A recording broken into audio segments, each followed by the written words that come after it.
Tom had been working as an emergency medic on Kareth for almost 2 years now. The alien colony was quiet most days, nothing like the busy hospitals back home. He didn't mind though.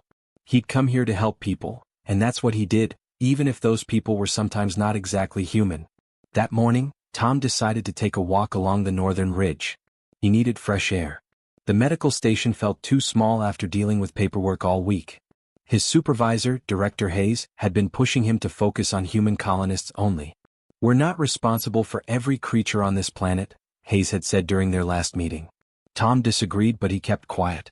He liked his job too much to argue. The ridge overlooked miles of rocky terrain and strange purple vegetation. The sky was orange today the way it got in the afternoons.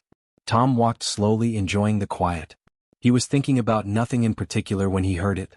At first he thought it was the wind. But wind doesn't sound like that, not like glass breaking over and over, weak and tired. It sounded like something was hurting. Tom stopped walking and listened harder. The sound was coming from somewhere below, maybe from one of the caves that dotted this area. He followed the noise down a narrow path until he found the cave opening. It was dark inside and his first instinct was to turn back. But that sound kept pulling at him. Tom pulled out his flashlight and stepped inside, letting his eyes adjust to the darkness. What he saw made him stop completely. 7 small dragons lay on the cold cave floor. They weren't the big scary kind that the colony warned about. These were babies no bigger than house cats. Their bodies were thin and their scales looked wrong. Instead of the bright colors he'd seen on adult dragons, these were dull gray, almost like they were covered in dust. Some of the scales were cracked and Tom could see parts of their skin underneath that looked sick. Tom walked over slowly, careful not to make sudden movements. The closest one lifted its head a little, but its eyes barely opened. The breathing was shallow, almost like it was giving up. The baby had thin, almost see-through wings folded against its tiny body. Looking at it, Tom felt his chest get tight. He knelt down and checked the hatchling with his medical scanner. What he saw on the screen made him feel cold inside. The numbers were bad, really bad. Heart rate dropping, oxygen levels too low, body temperature failing. This baby was dying. Tom looked at the other 6. They were all in the same condition, maybe worse. Some weren't moving at all. He checked them one by one, and the results were the same for every single one. These creatures were slowly dying and nobody was helping them. Tom sat back on his heels, thinking. He'd heard about the dragon eggs that hatched 2 months ago. The colony had been excited at first because it meant the species was surviving. But then something went wrong. The babies weren't growing like they should. Tom remembered hearing that the dragon government had decided they were not worth saving. That was the official word they used. Not worth saving. So they just left them. But Tom couldn't accept that. He'd become a medic because he believed every life mattered. That belief didn't change just because these creatures weren't human. He started thinking like a doctor. These babies needed medical care and they needed it now. Tom made a decision right there in that dark cave. He was going to bring them back to the station. He was going to figure out what was wrong with them and he was going to help them get better. He knew Hayes would be angry. He knew it probably broke about 10 different protocols. But he couldn't leave them here to die. Tom carefully gathered the hatchlings, making a makeshift nest from his jacket and some soft cave moss he found nearby. One of them made a small sound, not a cry but something closer to a whisper. It was barely alive but it was still trying. That made Tom's decision even stronger. He carried them back to the medical station, being extremely gentle, making sure not to hurt them more than they already were. His heart was pounding the whole way back. He knew what he was doing was risky. The dragon government might complain. Hayes would definitely be angry. But when Tom looked at those tiny creatures struggling to stay alive, he couldn't see how anyone could just let them die. By the time he reached the station, the sun was setting, turning the sky shades of orange and red. Tom brought the hatchlings inside quietly, keeping them away from the main area where other staff might see him right away. He had work to do first. He had to figure out what was killing these babies. And more importantly, he had to figure out how to save them. That's where Tom's real journey was about to begin. Tom brought the 7 hatchlings into the medical station's back room, the one that usually stayed empty. He set them up in one of the old incubators that hadn't been used in months. The machines hummed quietly as he adjusted the temperature settings, trying to keep the babies warm. Their bodies were so cold, so fragile. He knew he had maybe a few hours before someone asked questions. Tom started pulling blood samples from each hatchling. It was difficult work because they were so small and so weak. He had to be extremely careful. One wrong move could hurt them worse. As he worked, his hands were shaking a little. This was not something they train medics to do. This was definitely not approved by the colony rules. Around midnight, Kate arrived for the night shift. She was the station's assistant medic, sharp and smart but also by the book. Tom heard her footsteps in the hallway and felt his stomach drop. "Tom?" Kate called out, pushing open the lab door. "Why are all the machines running?" "What are you?" She stopped. She'd seen the incubators. She'd seen the dragons. Tom looked up from his microscope. "Before you say anything, I know this is wrong. I know I shouldn't have brought them here. But they were dying, Kate. They still are. I couldn't just leave them." Kate walked closer, staring at the tiny creatures in the incubators. Her face was hard to read. "Tom, if Director Hayes finds out—" "I know," Tom interrupted. "But right now I need help. These babies need help. Are you going to help me or are you going to report me?" Kate was quiet for a long moment. Then she sighed and set down her bag. "What do you need?" That question meant everything to Tom. For the next hours, Kate and Tom worked together in the lab.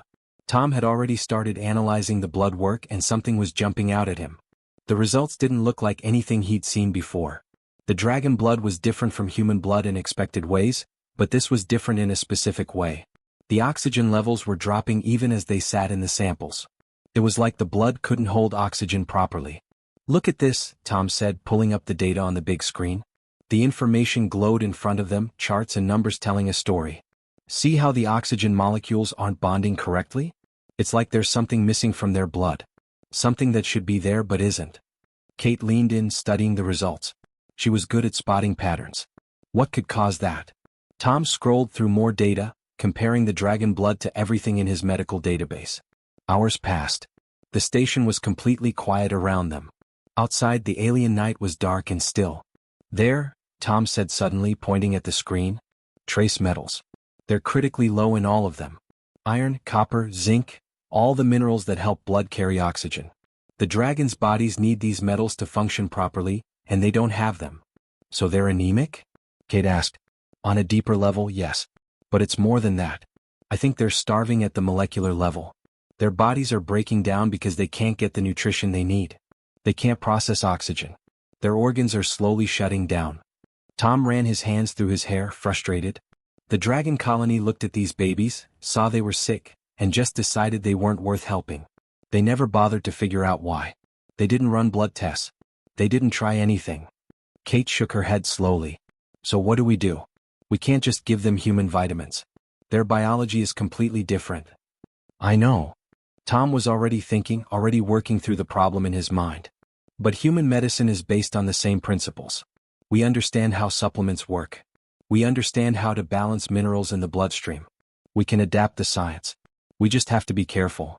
For the next several hours, Tom worked on calculations. Kate brought him coffee, which he drank without really tasting. He pulled up every medical journal he could find about trace mineral deficiencies. He studied the dragon physiology notes that the colony scientists had kept. He looked at 4 formulas, supplement strengths, and absorption rates. By the time the sun started to come up, painting the sky orange through the lab windows, Tom had something. It wasn't perfect. It was rough and untested and probably risky. But it was a plan. "This is it," he said, showing Kate the formula he'd created.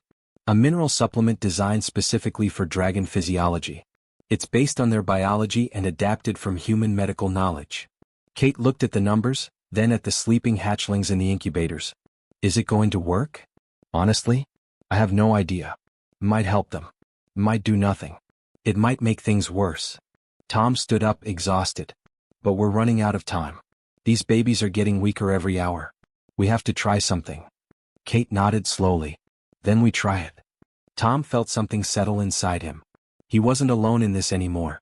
Someone believed in him. Someone was willing to take the same risk.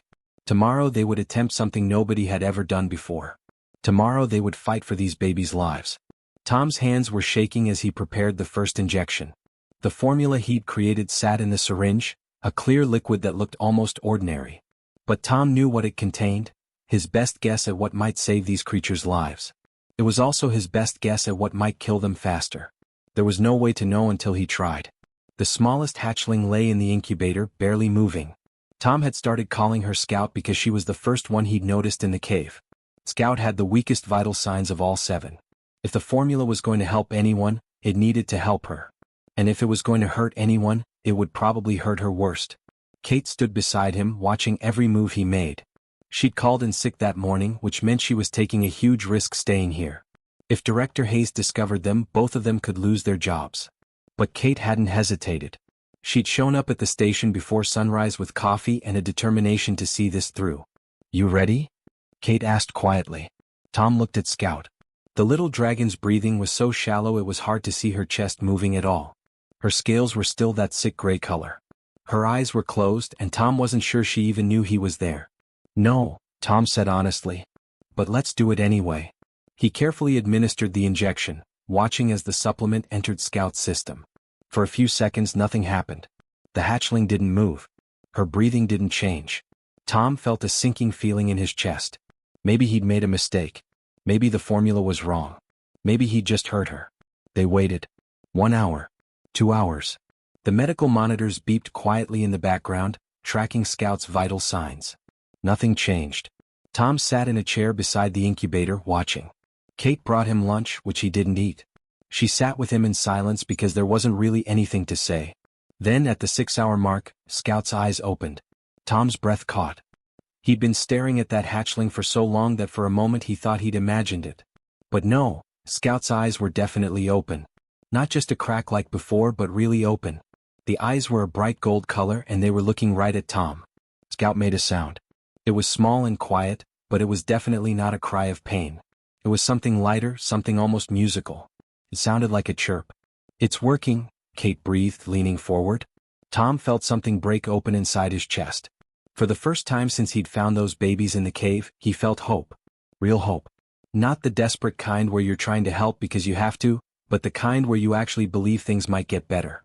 Over the next few days, Tom treated the remaining 6 hatchlings. He was more confident now, but he was also careful. Each baby was slightly different. One responded faster than Scout. Another seemed to need a stronger dose. Tom adjusted the formula for each one, taking notes on everything. He documented how much supplement he gave, how the hatchling responded, what time of day worked best, everything. Kate helped him track all the information. She set up a system on the computer to record their progress. It wasn't official documentation, they couldn't risk that, but it was detailed enough that if Tom ever needed to explain what he'd done, he could show exactly how he'd saved these creatures. By day 3, Scout was moving around her incubator. By day 4 she was eating. Tom had prepared special food for her, small pieces of protein mixed with minerals that her body needed. Scout ate it eagerly, like she was finally understanding that survival was possible. The transformation in all 7 hatchlings was amazing to watch. Their scales started changing color. The sick gray began fading away. Bright emerald green appeared on Scout, deep sapphire blue on another, rich purple on a third. It was like watching dead things come back to life because that's exactly what was happening. By the end of the first week, all 7 were moving, eating, and looking stronger every single day. Tom's constant notes filled an entire tablet. He drew pictures of how their scales were changing. He recorded their weights as they gained strength. He kept a journal of small victories. The first time each one drank water on its own, the first time they tried to stand up, the first time their eyes stayed open for more than a few minutes. Then came the moment Tom didn't expect. On day 9, Scout was exploring her incubator when something changed. Her wings opened. They were still small and delicate, with that translucent quality that made them look like they might break if touched. But Scout flapped them. Once. Twice. The little dragon lifted off the ground for maybe 3 seconds. She rose about a foot in the air before dropping back down, but she had flown. She had actually flown. Tom was so surprised he laughed out loud. It was the first time he'd laughed since bringing the hatchlings to the station. Kate heard him and came running, thinking something was wrong. When she saw Scout on the ground, having just completed her first real flight, Kate started laughing too. "She flew," Tom said, not quite believing it. "They're going to make it," Kate said, squeezing his shoulder. "All of them are going to make it." Tom looked at the 7 hatchlings recovering in their incubators, their colors brightening, their movements getting stronger every hour. A week ago these creatures were dying. Now they were flying. Tom had done that. With his knowledge, his refusal to give up, his willingness to try something nobody else had tried, he'd done that. For the first time, Tom truly believed that impossible things could happen. Tom was in the middle of feeding Scout when he heard the commotion in the main hallway. Footsteps. Multiple people. Voices that sounded official and angry. Tom's stomach tightened. He knew this moment was coming, but he wasn't ready for it. Kate appeared in the doorway, her face pale. Tom, they're here. The administrator. From the colony government. Tom set down Scout's food and stood up slowly. He'd known this would happen eventually. Running medical experiments on alien creatures wasn't something anyone could hide forever. But he'd hoped for more time. He'd hoped the hatchlings would get stronger before someone came to shut him down. The door opened and Administrator Price walked in. He was a tall man with sharp features and colder eyes. Tom had seen him once before at a colony meeting. Price wasn't the type who cared about small things like individual creatures. He cared about rules and protocols and not causing problems. Behind Price were 3 other officials. 2 were human, people Tom recognized from the colony administration. 1 was a dragon. Tom had never seen a dragon up close before. The creature was massive, easily 10 feet tall, with scales that shimmered like polished jewels. The dragon's presence made the whole room feel smaller. Price didn't waste time with pleasantries. He held up a piece of paper, official-looking and stamped with seals.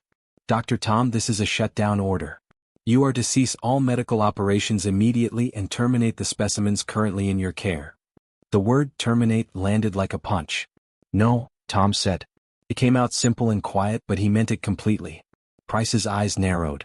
I'm sorry? I said no. You can't terminate them. Look at them. Tom moved to stand in front of the incubators, his body between the administrator and the hatchlings. Behind the glass, the 7 dragons were sleeping peacefully. They looked healthy. Their scales glowed with color. Their breathing was steady and strong. 2 weeks ago these creatures were dying. The dragon colony left them to die. But I found them and I saved them. I won't let you kill them now. Price took a step forward. You don't understand the situation. The dragon government has filed an official complaint. They say that humans have no right to make decisions about dragon life. Those decisions belong to the dragon species alone. The hatchlings are dragon property, and the dragons have decided to have them destroyed. Why? Kate stepped forward, standing beside Tom. They're alive. They're healthy. Why would they want to destroy them now? That's not our concern, one of the human officials said, a woman Tom didn't recognize. Our job is to maintain peace with the dragon colony. If they feel their sovereignty has been violated, we have to respect that. Even if it means killing innocent creatures? Tom couldn't keep the anger out of his voice now. Even if it means destroying a chance for their species to survive? Price's face was cold. Life and death decisions belong to each species. That's a basic principle of this colony. We don't interfere. Kate's voice was sharp. But the dragon government already interfered.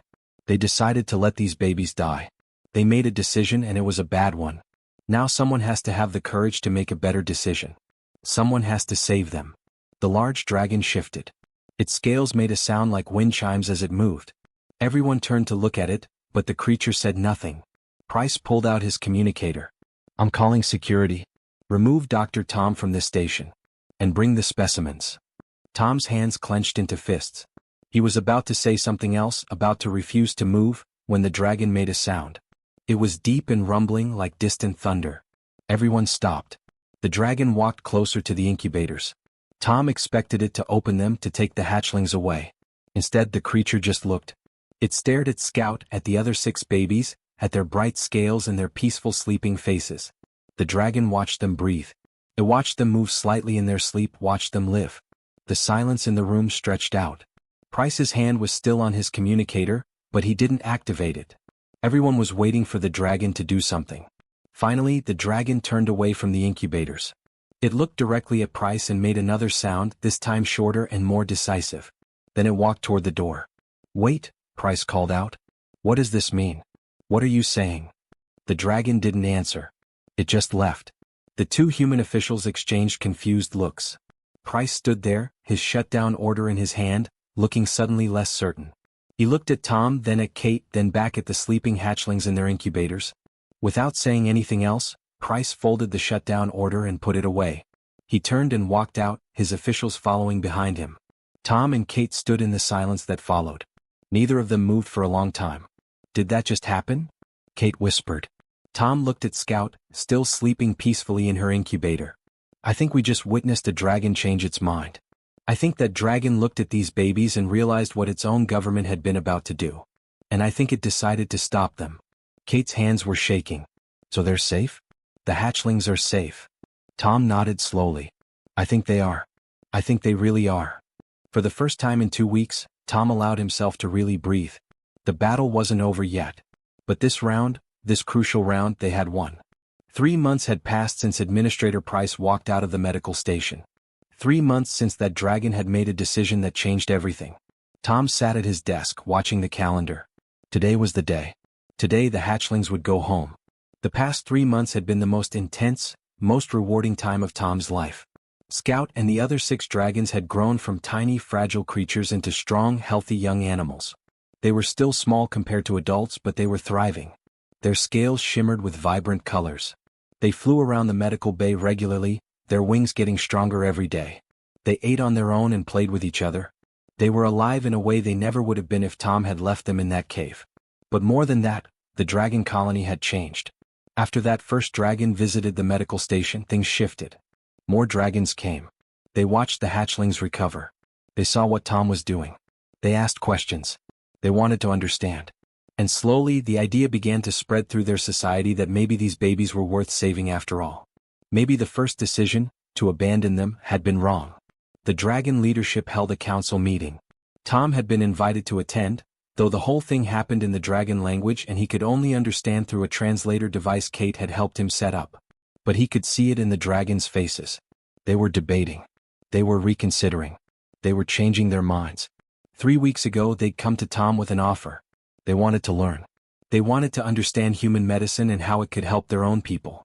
They asked if Tom would be willing to train some of their medical practitioners in basic xenobiology and treatment methods. They were offering to send students to the station. Tom had said yes immediately. For the past month Tom had been teaching. A group of 6 dragon practitioners came to the station 3 times a week.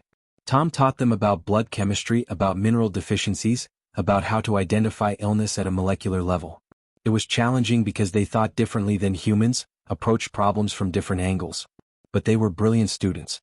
They asked good questions. They took notes. Well, they recorded information in whatever way dragons recorded information, which involved clicking and whistling sounds that Tom would never fully understand. Kate had helped him develop a training program. She'd organized his notes, created visual diagrams that both species could understand, and even helped Tom figure out how to explain human medical concepts in ways that made sense to creatures whose biology was completely different. Now, as the sunrise painted the sky in shades of pink and orange, Tom stood outside the medical station with all 7 hatchlings. Scout was in front, naturally. She'd always been brave.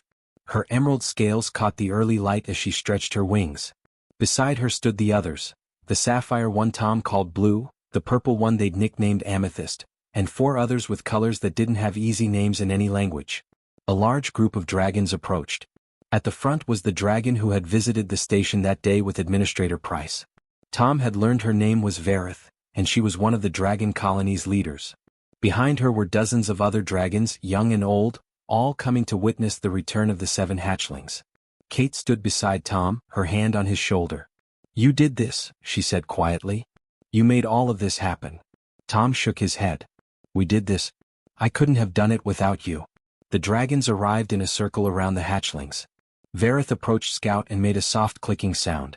Scout responded with a chirp, her little wings fluttering with excitement. Then Verith touched her head gently against Scout's, a gesture Tom had learned meant affection and respect in dragon culture. One by one the hatchlings were reunited with their colony. Tom watched as they interacted with the adult dragons, watched as they were welcomed back into their society. These creatures who had been marked for death just 3 months ago were now celebrated. The dragons sang, actual singing, a harmony of tones that was so beautiful it brought tears to Tom's eyes. Verith approached Tom. She made a series of clicks and whistles, and the translator device around Tom's neck converted it to words. "You have given our species a gift. These young ones will grow and have children of their own. Because of you, our future continues. We will not forget this." Tom felt his throat tighten.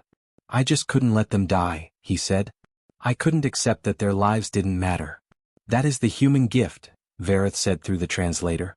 "You do not accept the impossible. You fight for life in ways we had forgotten how to do. We will remember this lesson." The hatchlings were being prepared for flight.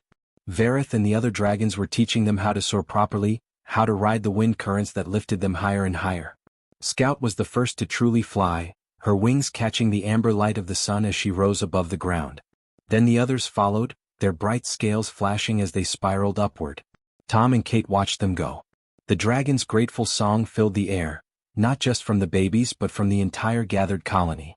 It was a sound of hope, of second chances, of life continuing. Kate squeezed Tom's shoulder. "You refuse to give up," she said. Tom smiled, watching Scout disappear into the clouds. "That's what humans do. We don't accept impossible. We just keep working until it becomes possible." The song of the dragons echoed across the Kareth sky, across the ridge where Tom had first found them, across the entire colony. It was a sound that would be remembered. A sound that would be sung to future generations of dragons. A reminder that no life is ever truly lost as long as someone cares enough to fight for it.